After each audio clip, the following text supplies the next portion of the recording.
Bonjour Marie. Bonjour Anaïs. Bienvenue dans le podcast Mama Librée. Aujourd'hui, tu viens témoigner de ton accouchement, de la naissance de ton fils. Oui, de Joachim. Joachim qui a déjà 8 mois. Oui. Et donc, je suis ravie que tu aies accepté de témoigner aujourd'hui. Parce que toi, t'as accouché chez toi. Mais sans personne finalement, juste avec ton conjoint. Oui, tout à fait. Et puis Joachim. Bien sûr, qui était là activement dans ce processus. Comment t'en es venue à ce choix? Est-ce que c'était une décision claire depuis le départ, depuis le début de ta grossesse, ou c'est quelque chose qui s'est construit? Comment ça s'est passé aussi avec ton conjoint? Est-ce que vous étiez d'accord? Enfin, comment vous avez processé? Eh oui. Et ben en fait, dès le départ, même avant d'être enceinte, je savais que je voulais accoucher chez moi. Ok. C'était quelque chose, qui était vraiment très fortement ancré en moi. Et pour mon conjoint, c'était aussi, c'était ok quoi. Voilà, c'était quelque chose. C'était assez naturel aussi pour lui. Donc en fait, à partir du moment où j'ai été enceinte, j'ai recherché activement une sage-femme pour accoucher à domicile. Voilà. Et puis en fait, on en a trouvé une au tout départ. C'était dans les tout premiers mois, c'était avant les 3 premiers mois au premier trimestre, on a trouvé une sage-femme. Et qui était loin, qui était à 1 heure, mais qui pouvait quand même venir jusque chez nous. Et donc, voilà, on était contents. J'avais une deuxième sage-femme qui était juste à côté de chez moi, qui faisait les suivis pour après, classiques, et puis pour après, et puis pendant la grossesse aussi. Bien sûr. Voilà. Et en fait, au bout de 2 mois, cette sage-femme qui devait venir pour l'accouchement à domicile m'a dit en fait, je suspends mon activité, ça va pas fort pour elle, et voilà, elle avait besoin d'une pause. Et ses collègues au cabinet restreignaient le périmètre. Et on n'était plus dans le périmètre. Ok. Voilà, donc là la pierre était posée. Ok, comment vous l'avez vécu, vous, ça? Et ben, d'un côté, j'étais contente qu'elle se sente assez à l'aise pour dire j'arrête, parce que honnêtement, j'aime autant ne pas accoucher quand quelqu'un se sent pas à l'aise, accoucher avec cette personne-là. Et de l'autre, ça m'a mis. J'en ai pleuré, hein, vraiment. Là, je me suis sentie un peu coincée. Voilà. Donc j'ai commencé à me renseigner sur les différentes possibilités. Je me suis dit un plateau technique, mais du coup il fallait aller quand même à 1 heure de chez nous, avec d'autres sages-femmes qui faisaient à domicile, mais il fallait trouver un domicile plus proche de chez elles. Et oui. Voilà. Pour restreindre, être dans leur périmètre de... C'est ça, pour être dans leur périmètre. Mais en fait, moi je voulais être chez moi. Je voulais pas... En fait, je voulais pas perturber ma bulle en bougeant, donc aller à l'hôpital. Et je voulais pas ne pas être dans un environnement que je connaissais pas, ou voire même chez mes parents. Ça aurait pu être chez mes parents, mais je le sentais pas. J'avais besoin d'être chez moi, j'étais bien dans ma maison, mais je voulais être chez moi. Et puis petit à petit, j'ai commencé à dire à Rémi, tu vas voir que cet enfant il va naître sans sage-femme, hein. J'ai une intuition comme ça, chérie. Je le sens. J'ai commencé à m'inscrire sur des groupes Facebook d'accouchement non assisté, etc. J'ai lu pas mal de témoignages. Je commençais à, tu vois, à vraiment à cheminer. Et puis Rémi était pas sûr, il me disait je sais pas. Moi, ce qui me rassurait beaucoup, c'est qu'on a un hôpital et une maternité qui étaient à 7 minutes en voiture de chez nous. Oui. Donc c'était vraiment pas loin. Et puis on a eu un rendez-vous en décembre. Donc moi j'ai accouché en mai. Voilà, et on a eu un rendez-vous en décembre avec une doula qui nous a beaucoup aidés, et où là Rémi a pu verbaliser que lui en fait il le sentait pas du tout d'accoucher à la maison sans personne. Voilà, et du coup j'ai de l'émotion qui remonte là du coup. Ça fait revivre des choses. C'est un sacré truc quand même qu'on traverse en tant que couple, justement. Dans ces prises de décision, et puis quand l'autre il nous suit pas, alors que pour nous c'est quelque chose de primordial, presque ça en va de... Il y a quelque chose de respect de nous-mêmes en fait, de notre volonté, de notre besoin, de notre corps, donc ça peut être assez Ouais, c'est quand même pas rien. Ouais, c'est je comprends que ça te génère encore de l'émotion parce que et quand l'autre, enfin ouais, il y a quelque chose qui va à l'encontre de ce qu'on veut et ce qui nous semble le meilleur pour nous. Oui, c'est ça. C'est ça. Donc en fait, on a vraiment beaucoup discuté ce soir-là. Et sur ses peurs à lui. Sur ses peurs à lui et en fait sur mes peurs à moi aussi de la maternité. Moi, j'avais aucune envie de subir des violences de la part d'un personnel qui voulait en bien faire, en fait, aller faire foirer cet accouchement que je voulais juste... En fait, pour moi, un accouchement, c'est un passage initiatique. C'est vraiment ça. Et je voulais le vivre comme ça.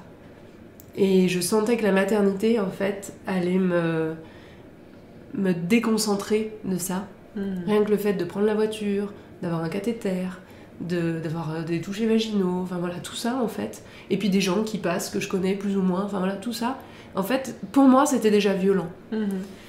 Dans un moment d'hyper intimité en fait, parce voilà. qu'on le dit pas assez, finalement c'est tellement rentré dans les normes, mais en fait non, là on se retrouve dans le moment de la plus grande intimité et d'ouverture du corps. Et justement, quand tu dis des gens qu'on connaît plus ou moins, non, dans une maternité, les 80% des gens, enfin, on n'en connaît presque pas, d'ailleurs. Oui. Sauf si on a la chance de faire un plateau technique et qu'il y a nos sages-femmes qui sont là. Oui, voilà. Mais sinon, effectivement, on les connaît pas. Et voilà, je voulais pas que ça soit le petit bonheur, la chance, et je voulais pas me battre à l'instant T, et je voulais pas que Rémi prenne cette place-là aussi. Parce que je voulais qu'il puisse vivre pleinement cet accouchement. Voilà. Bref, donc on s'est expliqué et en fait en une nuit lui il a énormément cheminé et il s'est dit en fait j'ai pas le droit de t'imposer d'accoucher dans quelque lieu que ce soit, donc c'est ta décision et on va y aller ensemble. Donc c'était un gros soulagement et en même temps là il a fallu qu'on aille bosser nos propres peurs parce qu'en fait le pire du pire c'était qu'on en meure, concrètement. Bien sûr. Voilà. Que le bébé meure, ou moi je meurs, ou qu'il y ait vraiment une complication, etc.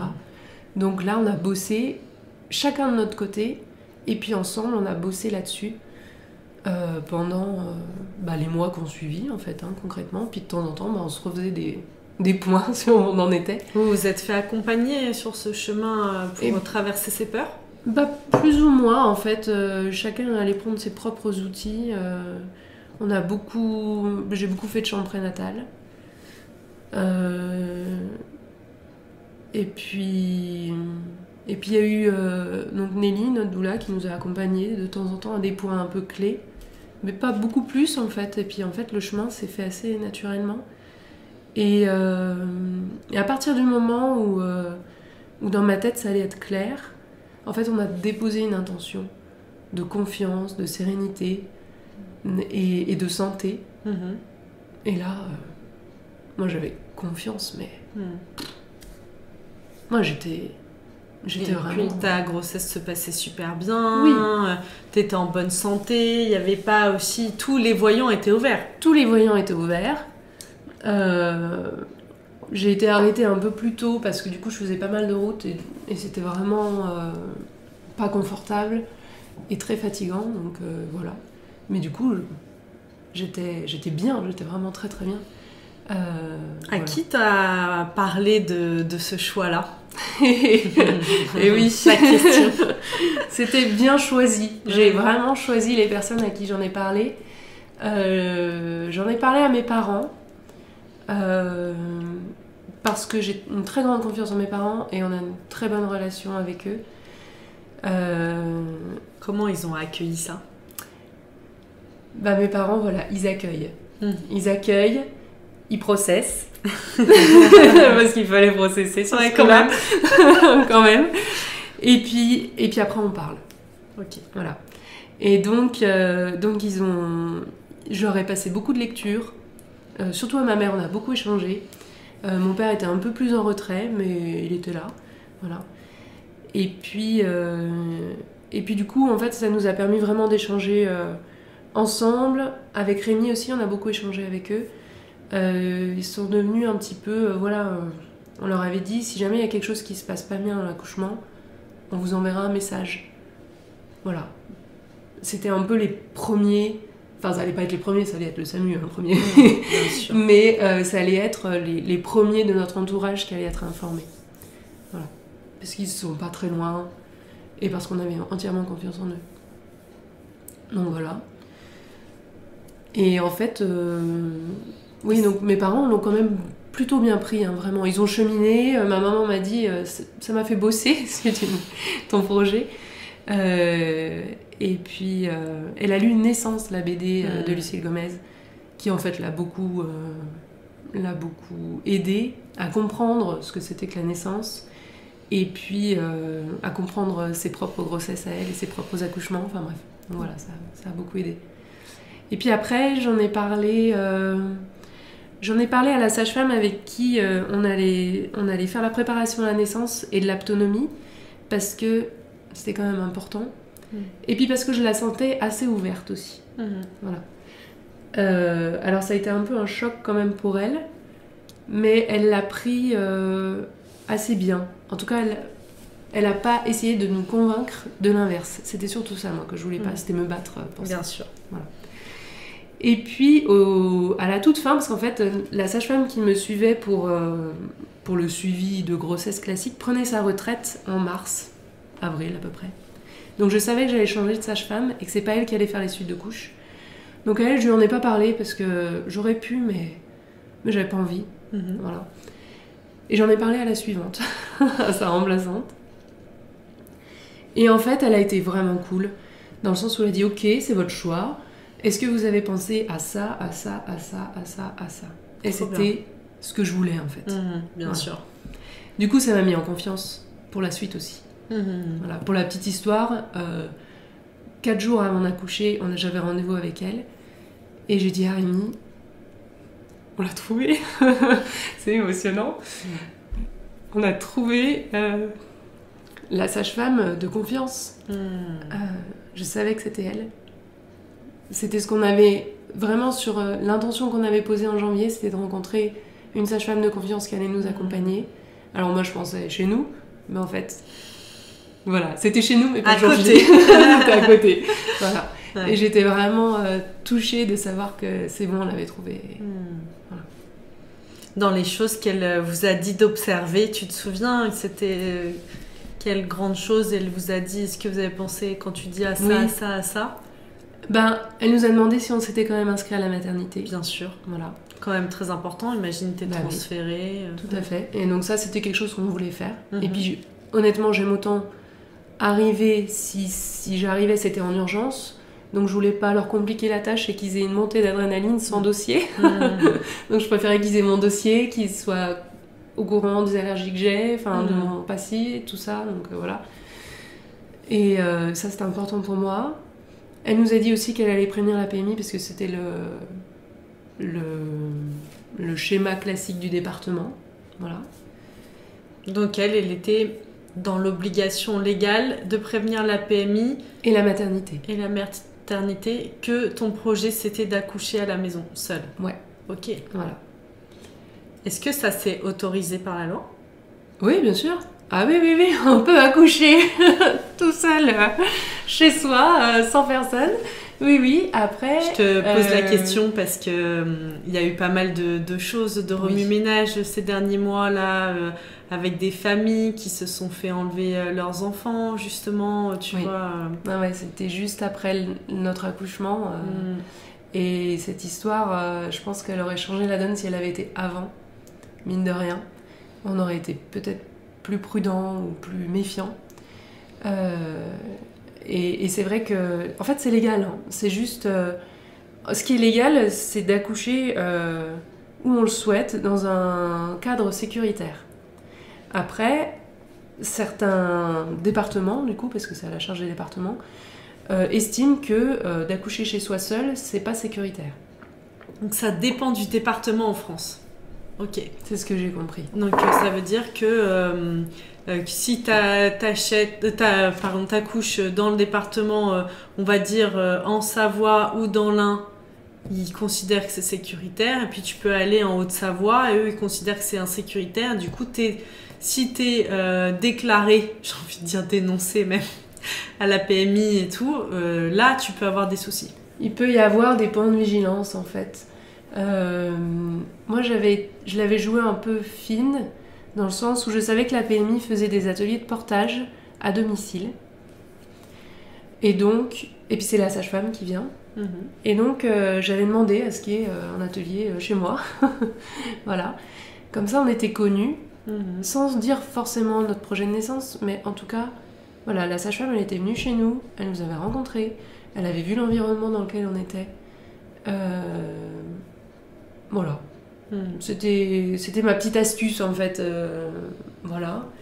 Et après, bon, vraiment, là, l'histoire de ce couple où les enfants ont été retirés, etc., juste après l'accouchement, je pense qu'il y a eu une série aussi de malentendus entre les médecins, la mairie, etc., qui ont fait qu'il y a eu tout ça. La plupart des témoignages que je lis sur les accouchements non assistés ne se soldent pas par un enlèvement d'enfants. Bien sûr. Mais je trouve que c'est important de le dire parce que, comme tout, hein, bien sûr, un peu le côté presse à scandale fait que les accouchements médicalement non assistés, on témoigne plutôt de ceux où, voilà, pour un peu, ça fait peur de se dire, ah tiens, ça risque on peut t'enlever tes enfants. Oui. Alors que comme tu le dis, bah non, en fait, c'est un pourcentage et ça arrivait combien de fois, enfin là, il y avait des cas bien spécifiques, un concours de circonstances qui a fait que... Oui. Mais c'est légal et voilà, on est libre aussi de faire ce choix. Complètement. Et puis, dans tous les témoignages, enfin pas dans tous, mais dans beaucoup, et puis aussi dans mon témoignage à moi, en fait, c'est le fait d'avoir très très peu de sages-femmes qui viennent à domicile, bien sûr, qui fait aussi qu'on se dit, bon, bah, je vais le faire toute seule, en fait. Complètement. Donc, il y a une part de responsabilité de notre système de naissance. Complètement. Et qui met complètement à l'écart, en plus, les sages-femmes à domicile. Là, on le voit encore, on parle beaucoup de l'accompagnement global. Là, en ce moment, on est en début d'année 2023. Toute la fin 2022, on en a parlé beaucoup. Dans cet accompagnement global, on exclut complètement, et ça, c'est pas normal. Enfin, moi, je trouve ça vraiment... que nous, les femmes, les futures mamans et tout, on doit vraiment se positionner dans ça. L'accouchement à domicile est quasiment complètement exclu de cet accompagnement global. Et comme tu dis, en fait, non, on est de plus en plus nombreuses à révoquer, à dire nous on veut accoucher chez nous et il nous faut des sages-femmes, donc il faut qu'elles puissent s'assurer parce qu'aujourd'hui c'est pas normal, le prix des assurances qu'on leur demande ça fait qu'elles ont des difficultés à s'assurer, donc ça devient dangereux de pratiquer. Et c'est pour ça peut-être que même la sage-femme qui devait t'accompagner elle a fait une pause parce que émotionnellement c'est quand même pas rien d'accoucher d'être sage-femme à domicile, déjà du métier par lui-même, mais en plus il y a vraiment un peu une chasse aux sorcières qui est faite aujourd'hui contre ça, alors que quand on observe les pays aux alentours, c'est la norme. Au Canada c'est normal d'accoucher chez soi, il y a vraiment des pratiques qui soutiennent les projets d'accouchement à domicile. Nous, on est complètement à l'inverse. Donc, il y a ce process-là qui... Bien sûr. Ça doit bouger, en fait. Ça doit changer complètement. Et puis, si en France, l'accouchement que j'ai eu reste assez extraordinaire, dans le monde, il est très banal, en fait. Il est normal, ouais. Voilà. Oui, bien sûr. Donc, donc tu disais, donc elle vous avait dit votre sage-femme, donc de vous assurer en effet que vous aviez bien déclaré, fait un dossier à la maternité. Elle vous informait qu'elle allait elle-même informer la PMI et la maternité de votre projet. Est-ce qu'elle vous a donné des préconisations sur le matériel à avoir à la maison? Comment vous êtes fourni, procuré ce genre d'informations? En fait, finalement, on n'avait pas tant de matériel que ça. Mais c'est vrai qu'elle nous avait prescrit des compresses, des choses comme ça. Je sais plus trop parce que c'est Rémi qui a fait tous les achats. Je m'en étais pas trop occupée de ça. Même pour clamper le cordon? Oui, pour clamper, ça a été quand même une petite histoire parce que on a... J'imagine. En fait, on n'a pas trouvé les clampes. En fait, Joachim, il est arrivé avec 15 jours d'avance. Et on a cherché les clampes peut-être 3 jours avant sa naissance. Donc en fait, il est arrivé avant qu'on ait des clampes. Voilà. Avant presque qu'on ait des couches. Pour te dire. Voilà. Mais en fait, il n'y a pas besoin de clampes si on attend que tout le sang soit passé du placenta au bébé. Donc quand le placenta a été délivré, entre le moment où il a été délivré et le moment où on a clampé, il s'est passé 3 heures. Enfin, le moment où on a coupé, je veux dire. Donc en fait, on n'a pas eu besoin de clampe. La clampe permet qu'il n'y ait pas une effusion de sang. Voilà. Mais en réalité, nous, on n'était pas pressés, on était bien. J'avais surtout pas envie de priver le sang du placenta à Joachim. Et donc, voilà, on est resté dans notre bulle, on était bien. Il y a eu la première tétée. Et on s'est quand même posé 2-3 questions parce qu'on avait cette idée de clampe. Donc on a posé la question au groupe Facebook. Enfin, Rémi a fait tout ça. Et puis on nous a dit, mais stériliser une paire de ciseaux, ça ira très bien. C'est ce qu'on a fait, ça a été très bien. Voilà. Et puis pour la cicatrisation du corneau, on a utilisé de l'argile blanche en poudre. Ouais, c'est magique ça. Voilà. Même, sans rien, on n'a pas fait de cataplasme. Non, voilà, juste de l'argile blanche en poudre. Saupoudré en poudre au change et tout. Au change, voilà. Ça maintient sec, c'est vraiment c'est génial. Ouais. Moi, j'ai fait ça pour tous mes enfants. Ouais, ça marche très très bien. Voilà. Et finalement, notre sage-femme, du coup, est arrivée le jour même. Joachim, il est né à 15h31 et elle est arrivée à 20h30. Donc à la fin de sa tournée, en fait, elle est arrivée. On avait convenu, en fait, qu'elle faisait les suites de couches. Elle nous avait dit, si c'est un jour où je peux pas être là, je serais peut-être pas là le jour J.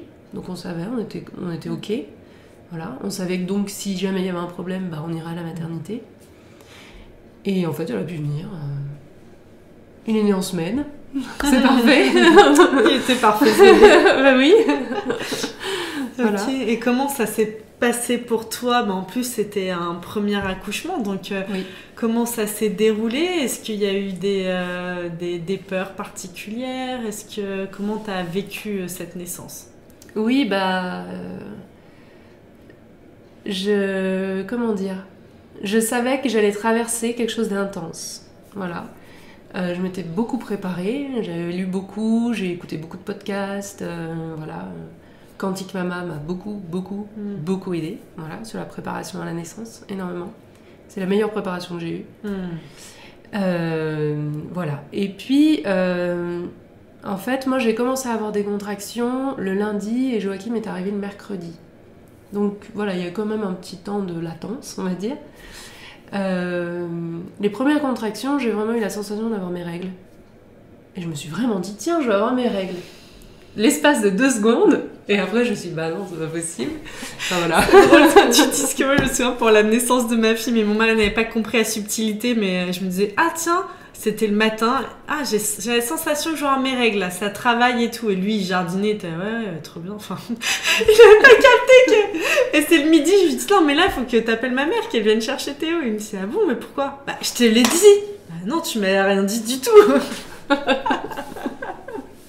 Et voilà, moi c'est vraiment un truc, je le dis parce que pour moi ça a été vraiment le début en fait en réalité de l'accouchement. Je savais pas, mais c'était les premières sensations. Voilà. Et donc les contractions sont arrivées petit à petit, mais voilà, je dormais bien, je faisais toujours mes trucs, je pouvais parler, enfin, tu vois, j'étais pas du tout inquiète, j'étais pas non plus emballée, je m'étais dit, je t'emballe pas trop, parce que ça peut être long, un premier, ou pas, enfin voilà, je savais pas trop, donc voilà, j'y allais mollo. Et puis la veille, vraiment les contractions là se sont intensifiées, elles étaient un peu plus régulières, et puis j'étais un peu plus à me tenir à la table, voilà. Et j'ai voulu faire une sieste mais j'y arrivais pas, enfin voilà, donc ça commençait quand même à venir. Et en fait le soir, Rémi m'avait prévu une soirée d'anniversaire, parce que la petite subtilité c'est qu'on est né le même jour avec Joachim. Ah oui, c'est quand même incroyable ça. Ouais. On partage le même jour de naissance, et donc la veille j'avais une soirée d'anniversaire qui était prévue. Et Rémi me dit, écoute, c'est un concert de musique classique à Aix. J'étais là, ouais... j'ai trop envie d'y aller, ça va me faire du bien, ça va me déconnecter un peu des contractions, ça va être bien, quoi, tu vois. Donc voilà, on part et tout. La voiture était un peu dure quand même, faut bien le dire. Les contractions dans la voiture, c'est pas le top. On s'est fait un resto, on est allé au concert, j'étais bien, la musique, ça m'a vraiment fait du bien. De temps en temps, je serrais la main de Rémi quand même, parce que je sentais que ça montait bien, c'était intense, quoi. Voilà. J'ai même à l'entracte attendu que tous les petits vieux aillent faire pipi pour que je puisse aller faire pipi moi-même. J'arrivais à tenir debout. Bon, je suis fière de moi en y repensant tu quand peux, même. parce que franchement, c'était quand même courageux. Mais en fait, ça m'a vraiment distrait. Et c'était important pour moi en fait de pas me centrer uniquement sur ce que je ressentais, parce qu'en fait je pouvais faire d'autres trucs, donc il fallait que je fasse d'autres trucs, quoi. Ouais. C'est hyper important ce que tu dis là, de en effet se distraire. Moi je l'ai vécu justement pour ma fille, parce qu'il y avait mon aîné qui était là, et je me souviens, il voulait chanter, colorier, et j'étais là en pleine présence. Je me souviens d'y aller à cœur joie, de chanter avec lui, vraiment dans ce truc de distraction, quoi. Ouais, c'est vraiment ça. Et puis au retour, bon, la voiture toujours pas terrible, mais voilà, et je me suis dit, bon, j'ai pas à coucher ni dans la voiture, ni dans la salle de spectacle, enfin voilà, ça aurait pu, hein, concrètement. Voilà, c'est bien. Et puis on rentre, Rémi va se coucher, et puis moi j'étais là, non, je vais me coucher là, hein, c'est mort, hein. C'est mort. La veille, on avait suspendu une longue écharpe de portage, on a des poutres apparentes aux poutres, voilà, dans la salle. C'était ma salle de musique, mais ça s'est transformé en salle d'accouchement, du coup. Et puis en fait, j'ai embarqué, là, c'était parti. Hein. Vraiment, j'ai senti que c'était le moment. Je voulais plus de lumière, enfin voilà, j'ai commencé à plus trop parler. Et au bout d'un moment, Rémi est revenu et m'a dit, c'est là. Et j'ai fait, ouais, c'est là. Mais... Et donc, c'était parti. Il allait chercher un verre d'eau, une paille. Et il pourra témoigner, il dira, c'est le seul rôle que j'ai eu, c'est le verre d'eau. Voilà, non, c'était pas le seul, il exagère, mais il a été vraiment un pilier. Vraiment. Bah déjà, tu sais, on parle beaucoup de l'aspect, et je pense que vous l'avez expérimenté là, complètement, de la position comme une citadelle de l'homme.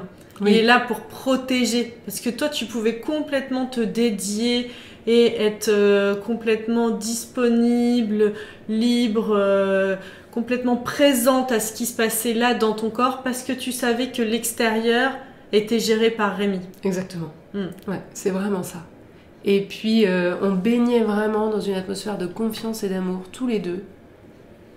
Et ça, c'était juste essentiel. Et donc, à partir de là, j'ai vraiment perdu un peu la notion du temps. Enfin, tout, quoi, tu vois. Ce que je me souviens, c'est que j'ai vomi. Et je me suis souvenue que Quantique Mama disait « C'est normal, c'est le col qui s'ouvre un peu plus !» Donc voilà, j'avais la bassine qui était là, je savais. On avait des bâches, on avait un vieux matelas, des vieux draps. Je pouvais faire ce que je voulais, c'était pas grave. J'étais pas là à me dire « Oh non, le cuir du canapé, je m'en foutais. » Donc voilà, je pouvais vraiment me lâcher, m'ouvrir. Il y a des moments où j'ai dormi, vraiment, où je me suis allongée, je me souvenais de postures pour rester allongée, mais quand même ouvrir le bassin. Donc voilà, j'ai fait ça. Et j'ai beaucoup fait de sons. Voilà, j'ai plongé à chaque fois. Rémi m'a beaucoup aidé au début à plonger dans les contractions, parce qu'en fait, quand la sensation arrive, c'est pas hyper agréable, donc en fait on a plutôt tendance à se retenir, et donc lui il m'a vraiment aidé à détendre, ouais, vraiment tout ça, quoi. Et puis le gros avantage aussi, c'est que là je me suis mis dans les positions que je voulais. Donc en fait il y a eu des moments où j'étais allongée, il y a des moments où j'étais à quatre pattes, il y a des moments où j'étais suspendue au foulard, des moments où je m'asseyais avec le foulard, et voilà, j'ai bougé un tout petit peu pour aller au WC, mais pas tant que ça. Et Rémi avait vraiment fermé tous les volets. Donc, je me souviens du merle qui a sifflé à un moment donné. Je me suis dit, il doit être 5h du mat. Et puis c'est tout. Et puis il y a eu un moment donné où ça a été vraiment de plus en plus dur. Et Rémi m'a proposé de faire couler un bain. Et là, ça a été vraiment bien. De me retrouver dans l'eau chaude. Ça a été vraiment très très bien. On avait une petite astuce pour savoir un peu le col, dans quelle ouverture il était. Je sais pas si tu connais, c'est l'arrêt des fesses. C'est la ligne du cul. J'appelais ça beaucoup. Elle en est où, ma ligne du cul? Et en fait, ça arrive à 80% chez les femmes. En fait, plus le col s'ouvre, plus on a une ligne rouge qui remonte le long des fesses, en fait, et qui remonte quasi jusqu'en haut. Et donc, voilà, ça, c'est vraiment le signe que le col est ouvert quand elle est rouge écarlate et bien haute. Ah, c'est intéressant. Maintenant que tu le dis, je me souviens en effet qu'une sage-femme m'en avait parlé, mais j'avais complètement oublié cette ligne rouge. Ouais. Mais ben voilà. Je te remercie de... Ouais. Il y a eu un moment donné où j'ai vraiment eu cette pensée qui m'a traversée à me dire « T'es vraiment conne, là, j'aimerais vraiment savoir à combien je suis. » J'avais pas encore tout à fait posé le néocortex et j'aurais voulu savoir à combien j'étais. Et donc qu'il y ait quelqu'un, une sage-femme qui me dise, parce qu'en fait à Rémi je lui demandais et puis il me dit c'est bien tu le fais, c'est bien tu le fais, mais en fait il me disait pas, parce que s'il me disait bah ça fait 2 mm là, c'était mort. Et c'était très bien qu'il le fasse pas, mais j'ai eu cette frustration là de pas savoir. Et puis finalement la pensée est passée et puis ça a été. Le plus difficile finalement ça a été vraiment toute la phase de descente, parce que Joachim j'ai vraiment eu un accouchement dans les reins. Voilà. Et j'ai vraiment eu la sensation que j'allais exploser, quoi, concrètement. Voilà. Et en fait, toute cette phase-là, j'ai eu des peurs qui sont remontées. Et ce qui m'a aidée, en fait, c'est de les dire. J'ai peur de déchirer, je vais exploser.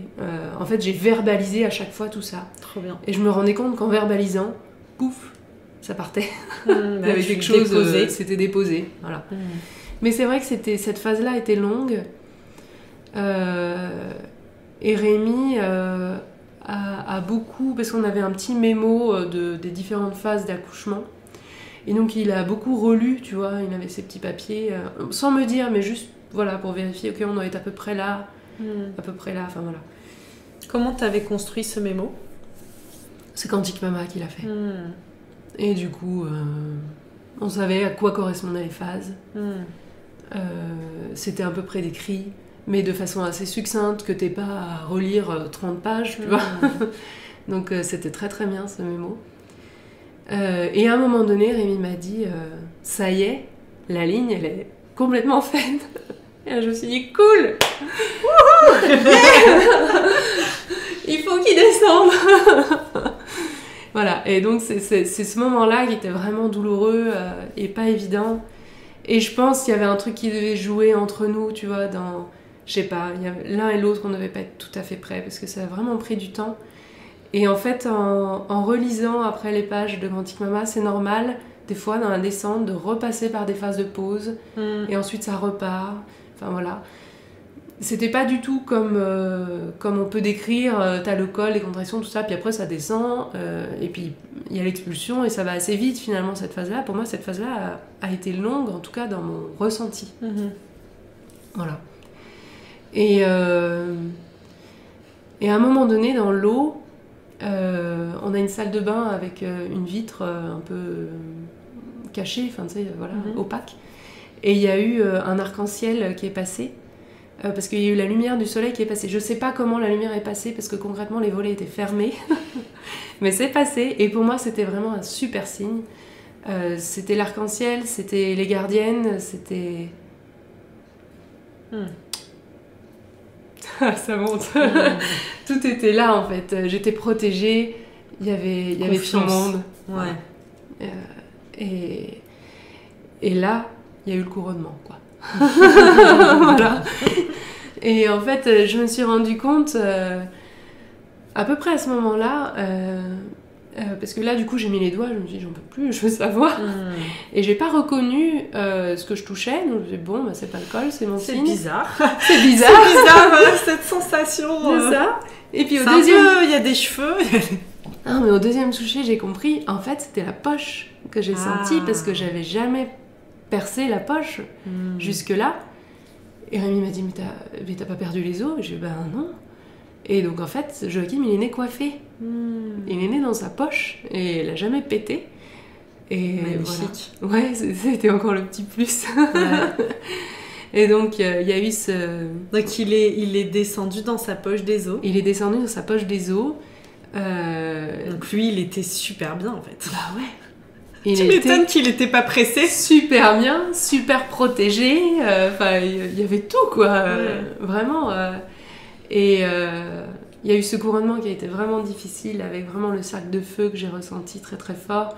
1 fois, 2 fois, 3 fois, je sais plus combien, mais enfin, voilà, il a mis du temps. Et Rémi m'a beaucoup aidée à ce moment-là. Et puis, d'un seul coup, il n'y a eu plus rien, quoi. Enfin, ce qu'on nomme le cercle de feu, c'est vraiment le passage au niveau du haut de la tête, au niveau du col de l'utérus. C'est ça, c'est vraiment le passage. Les personnes qui nous écoutent et qui n'ont pas expérimenté ce petit passage fort agréable. Et moi, je savais qu'après le passage, une fois qu'il aurait la tête, il fallait qu'il passe l'épaule, qu'il se tourne, tout ça. Et j'étais là, mais j'en peux plus, c'est pas possible, je peux pas vivre ça, quoi. Et en fait, il est sorti d'un coup. Voilà, je sais pas exactement comment, parce que j'ai pas vu, j'étais vraiment très très loin. Mais il est sorti. Rémi avait une main dessous pour pas qu'il touche le fond de la baignoire.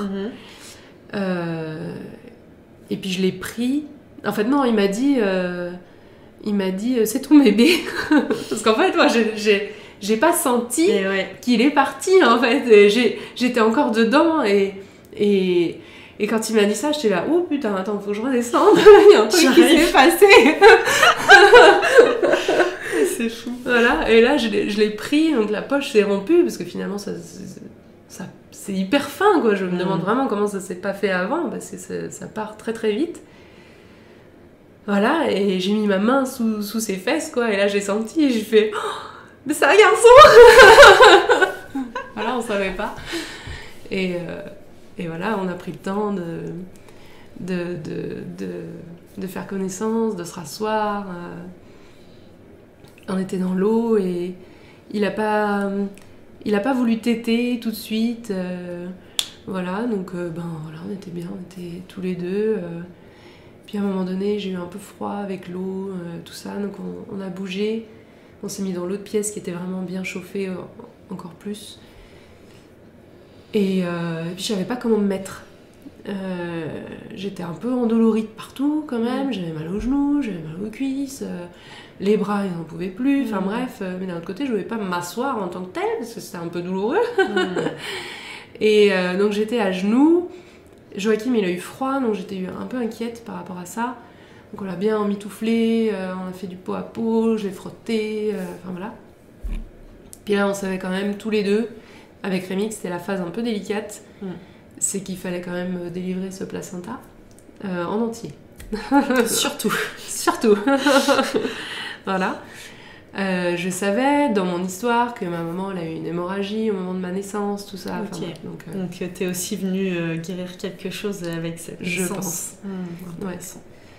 Et donc, je me suis souvenue qu'il fallait se détendre, qu'il fallait de l'ocytocine, etc., de l'amour. Donc, en fait, une fois que j'étais sûre que mon fils était bien au chaud, parce que ça m'a un peu inquiétée, j'ai pu me détendre.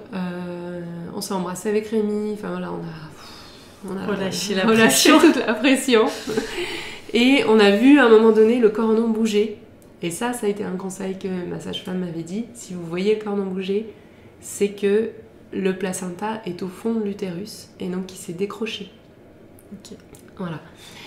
Et donc on savait que potentiellement il allait pouvoir passer. Effectivement, j'ai eu quelques contractions, puis j'ai accompagné délicatement en tirant un peu sur le cordon. J'avais peur d'avoir mal, mais en fait, c'est un gros steak. Ça fait pas mal du tout, c'est tout chaud, c'est très très bien. Heureusement, merci la nature. Un steak qui se mange même dans certaines pratiques. Bah j'en ai mangé. T'as réussi? Ah chouette. Bah c'est pas que j'ai réussi, c'est qu'en fait j'ai eu une pulsion de le manger en fait. Intéressant. Et donc je l'ai vu et j'ai fait oh là mais ça il faut que je le mange. Donc j'en ai mangé des bouts et après Rémi m'a dit attends faut que je vérifie qu'ils sont entiers. Donc en fait ça m'a un peu coupé dans mon élan et j'en ai plus voulu après du tout. C'était mort. Mais le placenta était entier. Enfin en tout cas il s'est dit je pense, parce qu'il me dit, mais en fait, on a beau voir, hein, parce qu'il en avait vu, hein, des photos de placenta, de machin, de trucs, là, bah, je sais pas, mais a priori c'est entier. Voilà. On a envoyé un message à Marion, notre sage-femme, du coup, qui nous a dit ok, bah, je viens après ma tournée, tout ça. Puis voilà.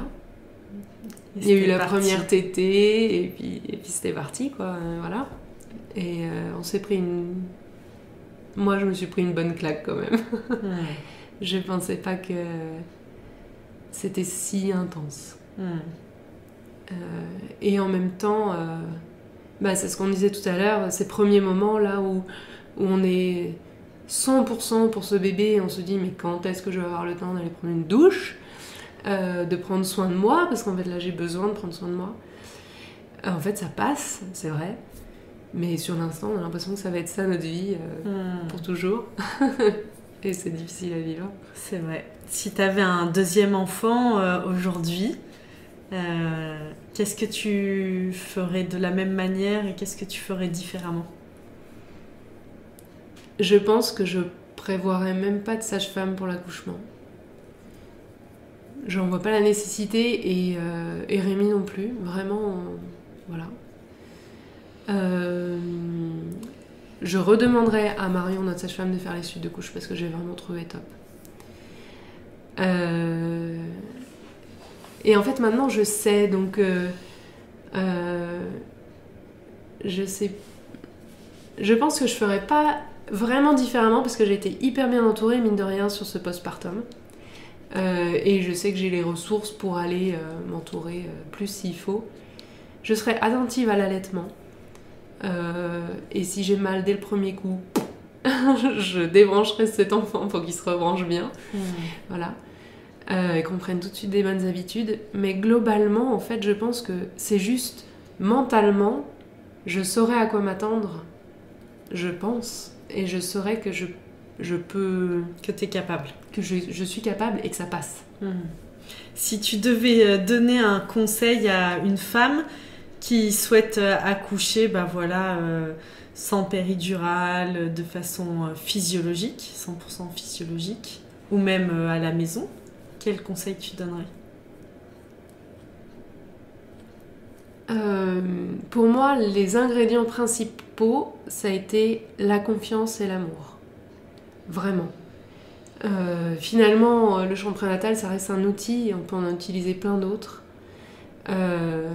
Mais vraiment la confiance que mon corps il sait faire, le bébé il sait faire, et je suis entourée d'une bulle d'amour gigantesque.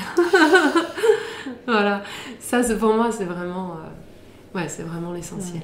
Donc le plus bel outil, ce serait de cultiver la confiance en fait. Ouais, c'est dans ça. les femmes. Ouais, et vraiment. de libérer toutes les peurs, tous les traumas qu'il y a pu avoir dans nos lignées, dans notre histoire, pour être complètement dans cette confiance et cette force qui est en nous. Complètement. Merci Marie pour ce beau témoignage hyper émouvant. Je te dis à très bientôt. À bientôt.